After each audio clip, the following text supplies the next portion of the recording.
আদর্শ পরিবারের দিন শুরু হবে ফজরের সালাত দিয়ে।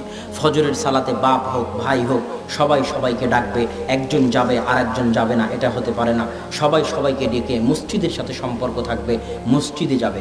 ফজরের সালাতের পরে ঘুমানো যাবে না, ফজরের সালাতের পরে ঘুমালে বরকত উঠে যায়, রুজিতে বরকত থাকে না। আল্লাহ রাসূল বলছেন ইন্নাল্লাহা জাআলা লিহাদিহিল উম্মাতা আল বারাকাতা ফি বুকুরিহা, আল্লাহ আমার উম্মতের জন্য বরকত রেখেছেন ফজরে।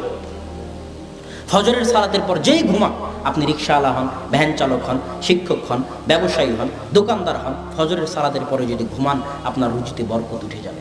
ইবনুল কাইয়িম রাহিমাহুল্লাহ বলতেছে এমন কি আমরা সালাফদেরকে দেখেছি, আলেম ওলামাদেরকে দেখেছি, তারা যদি দূর দূরান্ত থেকে সফরে আসতেন, দূর দূরান্ত থেকে সফরে এসে কঠিন কাজ করে ক্লান্ত হয়ে যেতেন, তবুও তারা ফজরের পরে ঘুমাতেন না। কি করতেন? অপেক্ষা করতেন সূর্য ওঠা পর্যন্ত। সূর্য ওঠার পরে তারা ঘুমাতেন, যত কষ্টই হোক। কেন? সূর্য ওঠা পর্যন্ত আল্লাহর বরকত অবতীর্ণ হতে থাকে পৃথিবীতে।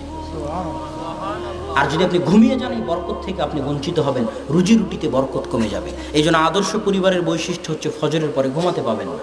ফজরের পরে কি হবে? কোরআন তেলাওয়াত হবে বাড়িতে। যে বাড়িতে কোরআন তেলাওয়াত হয় না ওই বাড়ি কবর।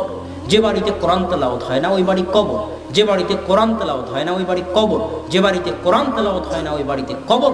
কোরআন আল্লাহর কালাম, যেখানে কোরআন পড়া হবে সেখানে বরকত হবে, যেখানে কোরআন পড়া হবে সেখানে বরকত হবে। কোরআন আল্লাহর কালাম, যেখানে কোরআন পড়া হবে সেখানে বরকত হবে। আদর্শ পরিবার ওঠেই যেখানে ফজরের পরে সবাই কোরআন পড়তে পারে, পড়া জানে, ওই বাড়িতে আল্লাহর পক্ষ থেকে বরকত অবতীর্ণ হবে।